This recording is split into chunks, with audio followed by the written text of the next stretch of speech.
Assalamualaikum warahmatullahi wabarakatuh. Jumpa kembali bersama saya Adi di channel Ngulik Sejarah. Dan pada video kali ini saya akan kembali lagi membacakan suatu kisah misteri yang kali ini masih tetap berjudul Sinden Pengabdi Setan, namun part yang kelima. Part yang kelima ini tentunya kelanjutan dari part yang sebelum-sebelumnya. Untuk kalian yang belum nonton part sebelumnya, saya sarankan untuk menontonnya terlebih dahulu agar kalian mengerti keseluruhan alur ceritanya dari awal sampai akhir. Dan cerita pada kali ini masih tetap ditulis oleh Mas Dio Seta. Yuk daripada kita lama-lama, kita langsung saja menuju ke kelanjutan ceritanya.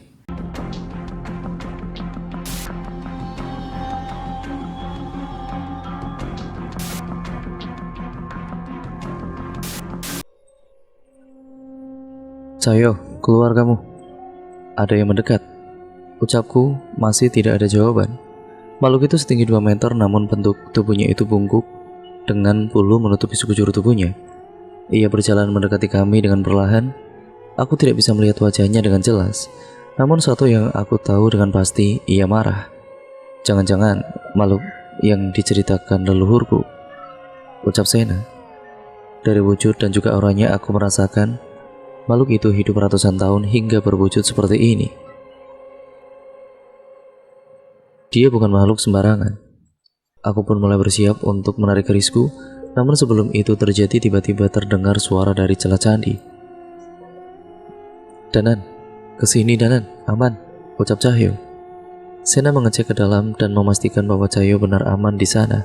Daripada harus menghadapi makhluk itu di tempat ini, aku memilih untuk menyusul Cahyo dengan kemungkinan menemukan pusaka itu. Benar ucapan Cahyo.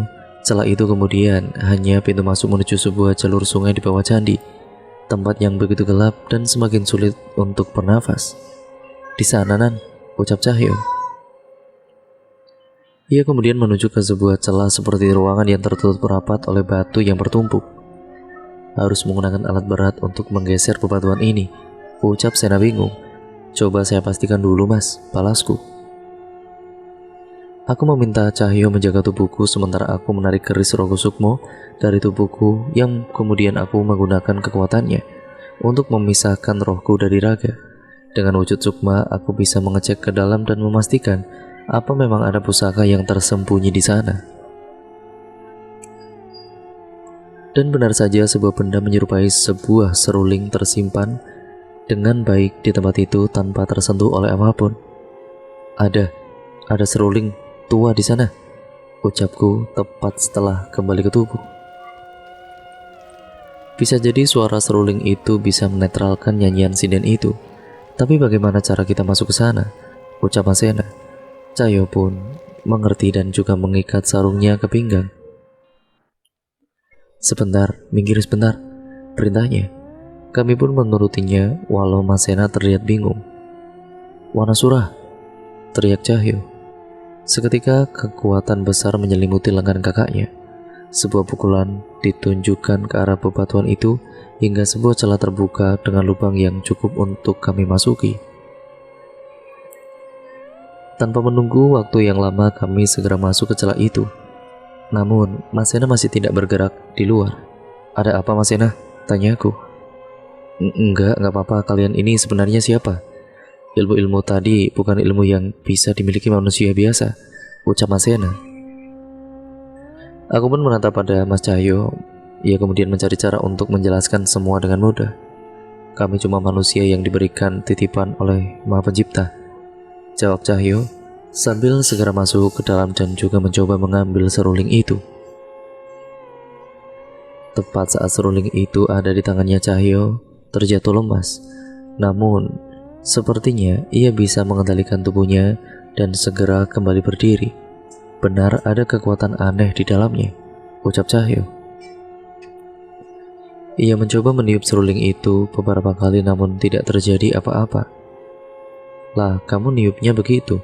Aku yang dengar juga pengen kabur Jul, ucapku. Wah, Sam, nih, coba kalau kamu bisa, balas Cahyo. Biar saya saja, ucap Sena. Ia mengambil seruling itu dan memainkan sebuah tebang Jawa dengan merdu. Kali ini suasana berubah berbeda, hawa dingin bertiup di sekitar kami. Namun kami merasakan kegelisahan, entah itu berasal dari mana. Perasaan yang aneh, tapi mungkin saja ini berhasil. Ucapku pada kala itu dan Sena memandang seruling itu. Dia terlihat sedikit ragu, namun tidak dapat kami pungkiri, seruling itu memiliki kekuatan yang tidak biasa. Kita keluar sekarang. Kita cari tahu di luar, ucap Cahyo. Tapi di luar ada. Tenang, biar diurusin sama Cahyo, ucapku memotong perkataan Sena. Ada apaan di luar? Tanya Cahyo.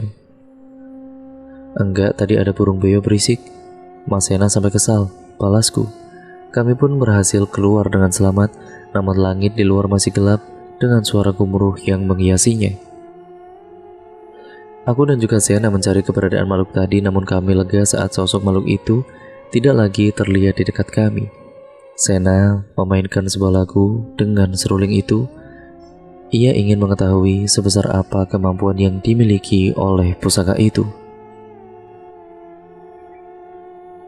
Kami tidak dapat membantah besarnya kekuatan dari seruling. Ya, walaupun kami harus mencari tahu cara menggunakannya. Tapi anehnya, tepat saat Sena menghentikan permainannya, hewan-hewan hutan seperti merasa cemas. Sekumpulan gagak terbang membentuk lingkaran di langit, yang kemudian tertutup awan hitam. Sesuatu mendekat ke arah kami, namun kami tidak bisa menemukan wujudnya. Kami mulai panik dengan keadaan yang tidak bisa kami baca itu, hingga sesuatu yang tidak kami sangka pun terjadi. Mas Sena terjatuh. Ia berusaha menahan sesuatu, entah menahan sakit atau menahan sesuatu yang mencoba merasukinya. Sesekali Sena terbatuk dengan darah keluar dari mulutnya. Aku segera mencoba mendekatinya dan membaca sebuah doa untuk menahan ilmu yang menyakiti tubuh Sena. Danan, hati-hati, masih ada lagi yang mendekat, ucap Cahyo. Entah muncul dari mana, tiba-tiba tubuh Sena sudah dikelilingi oleh ular. Aku pun membopong tubuhnya untuk menjauhkannya dari sekumpulan ular-ular itu. Cahyo menatap ke satu arah. Aku tahu di sana sudah ada sesuatu yang menanti kami. Seekor ular hitam dengan mahkota di kepalanya. Saat semakin mendekat, ular itu berubah menjadi sosok wanita tua dengan tubuh putih menjuntai ke tanah. Haha, wis ratusan tahun akhirnya ono sing mangan umpan. Sudah ratusan tahun akhirnya ada yang memakan umpan, ucap makhluk itu. Cahyo memanggil kekuatan Wanasura dan menerjang makhluk itu sebelum ia mendekat ke arah Sena. Namun anehnya, semua serangan tidak berhasil menyentuh makhluk itu. Sedangkan makhluk itu terus mendekat ke arah Sena. Tidak berhenti sampai di situ, tiba-tiba terdengar suara auman dari dalam hutan. Asal suara itu pun langsung kami ketahui berasal dari sosok makhluk setinggi 2 meter yang berlari ke arah kami. Jangan turunkan Sena, biar aku coba menghadapi mereka, ucap Cahyo. Aku tidak yakin. Kekuatan makhluk itu saja membuatku merasa gentar. Cahyo akan dalam bahaya jika menghadapi mereka. Getih cah nom isik sing paling tak senengi. Darah anak manusia yang paling aku suka. Tiba-tiba sosok nenek jelmaan ular itu pun sudah ada di belakangku menggigit lengan Sena. Aku mencoba menendangnya, namun seranganku hanya menembus tubuhnya. Akhirnya aku hanya bisa berlari, mencoba menghindar sejauh mungkin, tapi dalam waktu sekejap nenek itu sudah kembali berada di belakangku. Cahyo lalu kemudian menghadapi makhluk besar itu yang terlihat aneh. Beberapa kali ia memanggil kekuatan Wanasura, namun sosok kera pelindung hutan Wanamarta itu tidak muncul. Hal ini jarang terjadi sebelumnya. Sosok makhluk itu mendekat. Aku mencoba menghampiri Cahyo sambil menggendong Sena. Tidak mungkin Cahyo menghadapi makhluk itu tanpa kekuatan Wanasura. Kamu gendong Sena, biar aku yang mencoba menghadapi makhluk itu, balasku. Belum sempat kami berpindah posisi, tiba-tiba makhluk besar itu berbelok ke arah seruling pusaka yang dijatuhkan oleh Sena. Kami tidak menduga makhluk itu mengincar seruling pusaka itu. Sayangnya kami tidak sempat mengejarnya hingga akhirnya benda itu hancur dengan satu injakan. Danan, pusakanya, ucap Cahyo yang kebingungan. Aku pun semakin panik, tapi saat itu juga Mas Sena tersadar. Semua kutukan yang membuatnya terluka menghilang. Nenek siluman ular itu pun tidak bisa lagi menyentuh Masena dan menghilang perlahan. Apa yang sebenarnya terjadi? Tanya Sena. Entahlah, sepertinya seruling pusaka itu yang menyebabkan kejadian tadi, jawabku. Cahyo tidak berhenti menatap makhluk besar yang berada di hadapannya. Kita saling kenal, tanya Cahyo tiba-tiba. Maksudmu apa, Cahyo? Tanyaku pada Cahyo. Wanasura bukan takut, tapi Wanasura mengenal makhluk ini, jelas Cahyo. Makhluk itu mendekat ke arah kami, sebuah lengan kecil muncul dari perutnya dan menyibakkan sebuah kain besar. Seketika sosok raksasa itu kemudian menghilang dan berganti dengan sosok makhluk tua dengan bulu di sekujur tubuhnya. Banyak bekas luka di tubuh makhluk itu, mulai dari yang kecil hingga yang besar, tidak tertutup oleh bulunya. Entah berapa pertarungan yang sudah ia lewati, ia berjalan dengan lemah ke arah kami. Mungkin bagimu kita tidak bertemu selama beberapa tahun, tapi buatku kita tidak bertemu selama ribuan tahun, ucap makhluk itu. Seruling itu pusaka yang menyimpan kekuatan gelap. Siapapun yang membangkitkan kekuatannya akan menjadi mangsa bangsa siluman yang tinggal di dimensi lain hutan ini, jelasnya. Aku mengerti makhluk ini bermaksud menolong kami. Sosok besar dan kekuatan yang mengintimidasinya itu ternyata hanya sebuah penyamaran. Aku melihat ke arah Cahyo, matanya terlihat seperti berkaca-kaca. Namun sosok makhluk itu malah berjalan ke arah candi yang kami masuki tadi. Ia memilih-milih dua buah batu besar yang bundar dan membawanya ke arah kami. Ia menemukan kedua batu itu dengan keras. Seharusnya suara batu yang berbenturan hanya bersuara sesaat, namun tidak dengan batu itu.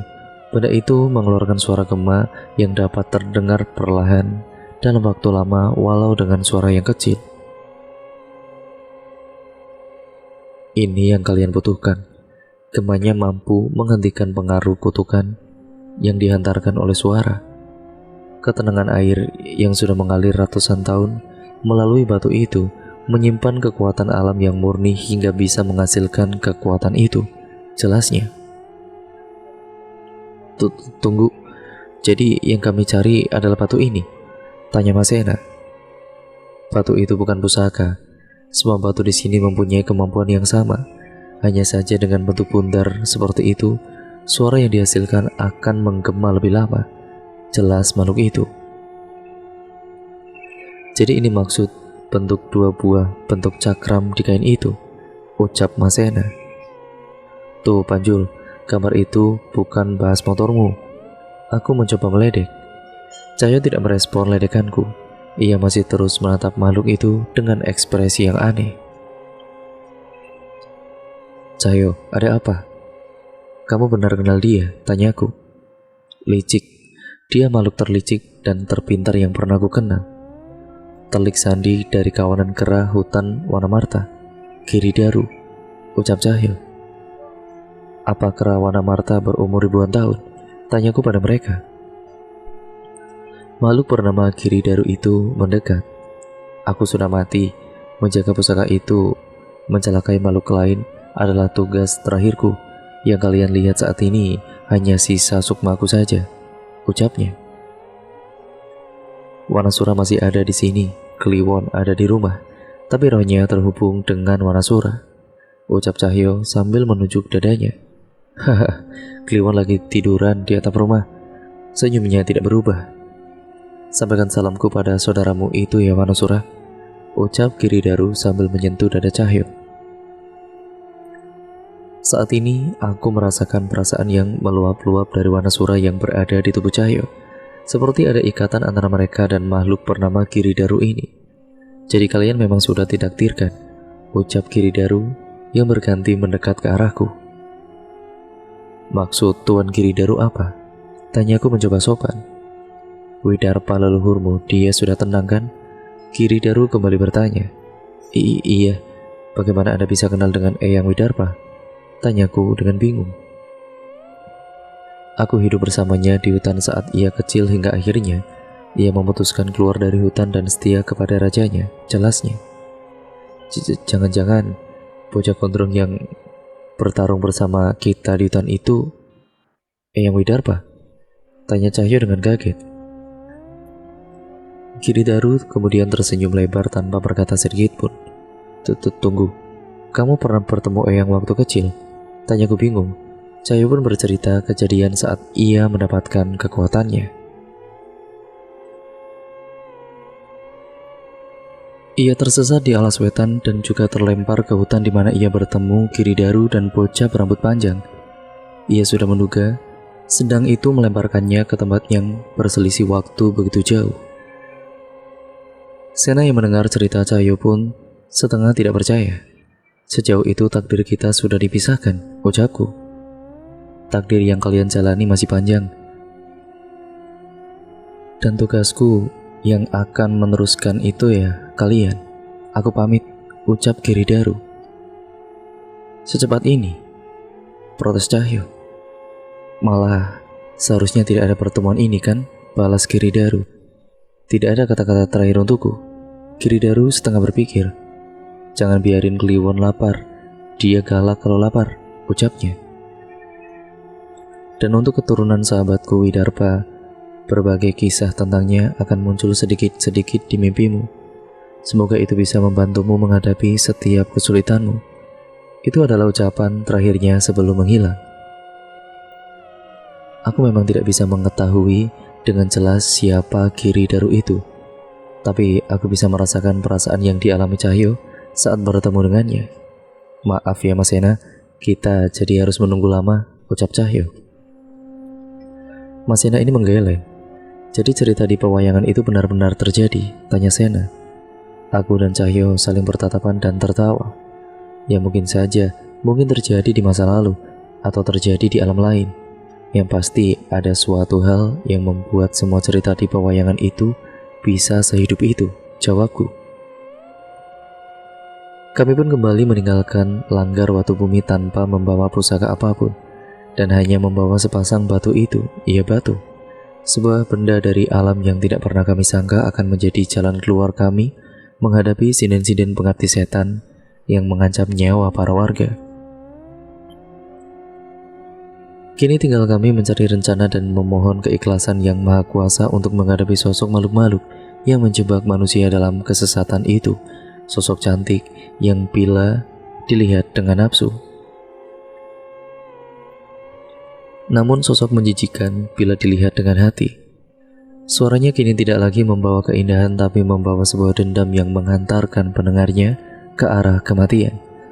Sosok makhluk terkutuk sinden-sinden pengabdi setan. Kemudian Joko Garu. Suara tembang mengalun dengan indah diiringi irama gamelan. Kami tahu suara itu berasal dari padepokan Ki Joyo Talun, tempat tujuan kami. Mereka latihan malam-malam, tanyaku pada Sena. Iya mas, sepertinya mereka juga kangen pengen latihan. Setelah kepergian bapak, kami memang tidak mengadakan pementasan ataupun latihan sama sekali, jelas Mas Sena. Tepat saat kami memasuki pendopo, suara alunan musik itu berhenti. Mereka memberi salam kepada kami yang sepertinya mengganggu konsentrasi mereka. Monggo dilanjut saja, kami cuma sebentar kok, ucapku pada teman-teman Mas Sena. Enggak kok mas, sekalian kami juga mau istirahat, balas seorang sinden, yaitu yang masih muda, yang bergegas berdiri meninggalkan tempatnya. Aku menatapnya sekilas, entah mengapa aku pernah merasa tidak asing dengan sinden itu. Namanya Naya, bukan sinden favorit, tapi dia yang paling rajin ngajakin yang lain latihan, ucap Mas Sena sambil mengajakku ke belakang. Kenapa Nan? Ayo yuk.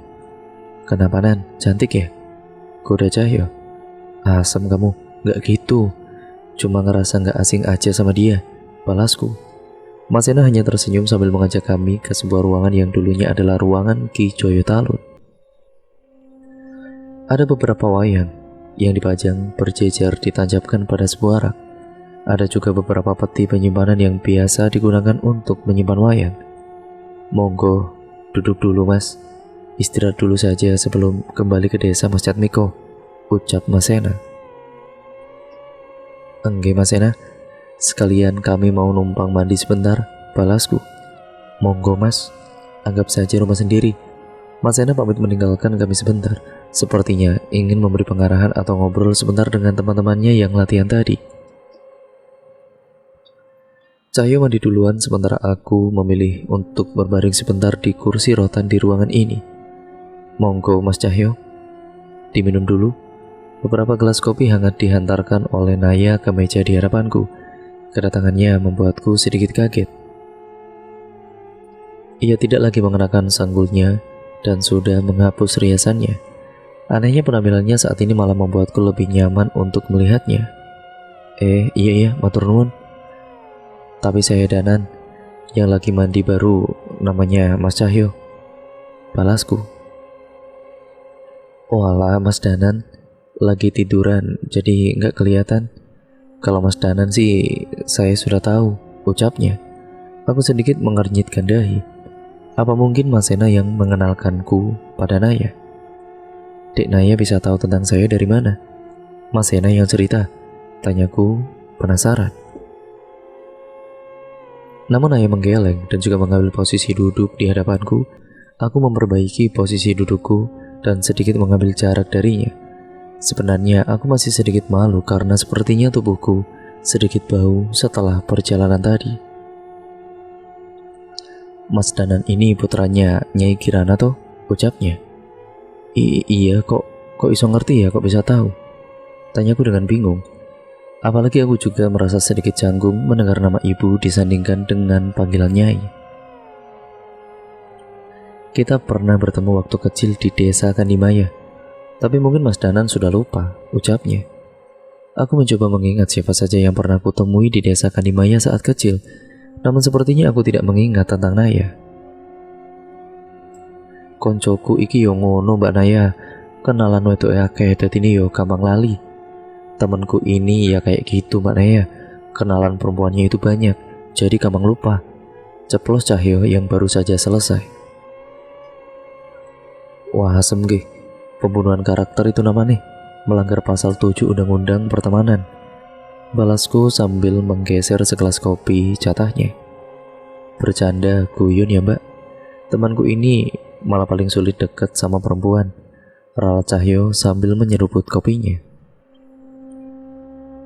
Naya pun tersenyum mendengar perbincangan kami. Ya wis diminum dan juga istirahat dulu. Naya tinggal dulu ya Mas, ucapnya sambil pamit kepada kami. Enggak dek Naya, matur suwun, balas Cahyo. Aku pun menyeruput kopi hitamku sebelum memutuskan untuk mandi. Cahyo mengeluarkan sepasang batu yang kami bawa dari langgar watu bumi dan meletakkannya di atas meja. Aku rak nyongko sing awake dhewe golek iki mung watu koyo ngene. Aku gak nyangka yo, yang kita cari ternyata cuma batu seperti ini, ucap Cahyo.